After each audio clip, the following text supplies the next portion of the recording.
Hi Siri, may bago ng iPhone 17. Please check my bank balance and tell me which Apple product I can afford. Apple juice. Bailey, silipin natin yung sinampay natin sa labas. Tara, samahan mo ako. Dali, come. Kasi naglaba ako kanina, guys. Tapos, gusto ko lang silipin yung aking sinampay. Di ka makakalabas kasi may harang dito. Hinaharangan ko kasi siya. Aray ko kabayo mo. Wow. Malibring dito. Patubig si mama. Oh, di ba? Kasi ako naglaba kanina. So, yun ang ating sinampay. Kaya tayo para umilaw yung kabilang ilong. Pag na-detect niya, akis, ayan, di ba? Ito yung sinampay ko, ang dami. Diba? Masyado pala malapit yung camera ko kanina. Ayan. So, ganun. Yung isa kasi sensor yung ilaw na to. Pag na-sensor yung may tao, ayan, sisimbis siya.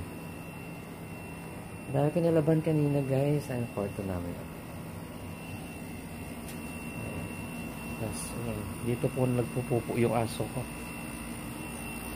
Tapos eto ang lupain ko. Charot. Yan yung Tivoli tsaka Vistaria. Tapos baka mahulog yung phone ko dahil sa baba.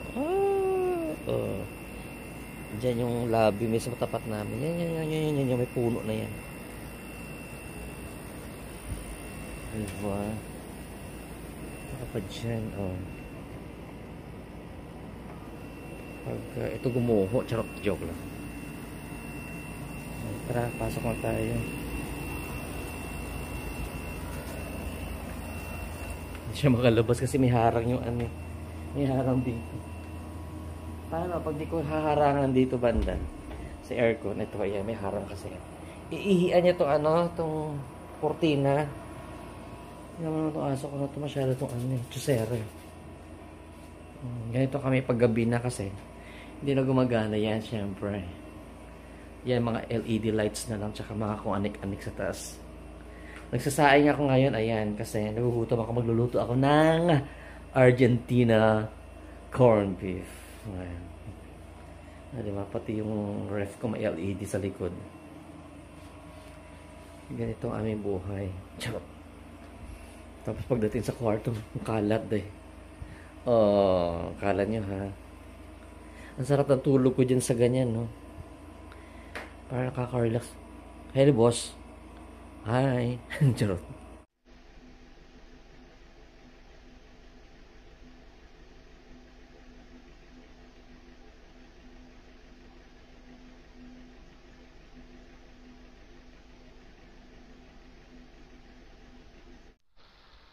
China-charge ko yung radio ko para in case magagamit natin if ever man. At least, di ba, kahit papano. Pero di ko pa alam to gamitin. Malalaman ko to pag emergency na. At least makakatulong naman to sa panahon ng emergency, guys.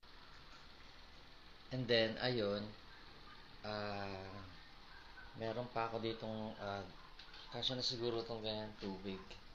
And then, nag-charge din ako ng rechargeable ko na flashlight. Meron pa akong flashlight doon na dalawa na battery. May extra battery na rin ako. Ayan. Diba? So, ganun. At saka, well, yung aso ko, nilagyan ko na ng collar kasi in case, ilalagay ko na lang yung leash niya. Hihilahin ko talaga siya pababa. Promise.